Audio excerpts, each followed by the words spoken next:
என்ன சொல்கிறதுன்னு தெரில. உங்கள்கிட்ட இவ்வளோ சப்போர்ட் கிடைக்கும் நான் எதிர்பார்க்கவே இல்லை. லிட்ரலி ஒரே நாளில் கிட்டத்தட்ட இன்ஸ்டாவில் மட்டும் 954 வியூஸ், யூடியூப்பில் 412 வியூஸ், அது மட்டும் இல்லாமல் கிட்டத்தட்ட 34 ஃபாலோவர்ஸ். லிட்ரலி ஜீரோவில் ஸ்டார்ட் பண்ணேன் நான். இப்போ ஒரே நாளில் 34 ஃபாலோவர்ஸ்.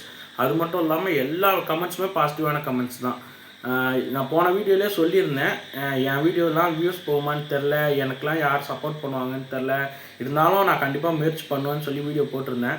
ஆனால் உங்களுடைய இவ்வளோ சப்போர்ட் பார்க்கும்போது எனக்கு ரொம்ப ஹாப்பியாக இருக்குது. இதை தவிர்த்து வேறு என்ன சொல்கிறதுன்னு தெரில. எனக்கு சப்போர்ட் பண்ண எல்லாருக்குமே ரொம்ப தேங்க்ஸ். எனக்கு கமெண்ட் பண்ணவங்க, எனக்கு லைக் பண்ணவங்க, என்னை ஃபாலோ பண்ணவங்க எல்லாருக்குமே ரொம்ப தேங்க்ஸ். இதுக்கப்புறம் கண்டினியூஸாக வீடியோ வரும். என்னால் முடிஞ்ச பெஸ்ட் நான் கண்டிப்பாக கொடுப்பேன். டெய்லி வீடியோ போடுவேன். எனக்கு சப்போர்ட் பண்ண எல்லாருக்குமே ரொம்ப தேங்க்ஸ். என்னுடைய சேனலை கமர் பாய் விலாக்ஸ், இந்த சேனலை ஃபாலோ பண்ணாதவங்க ஃபாலோ பண்ணிக்கோங்க. யூடியூப்பில் சப்ஸ்கிரைப் பண்ணிக்கோங்க. ரொம்ப நன்றி.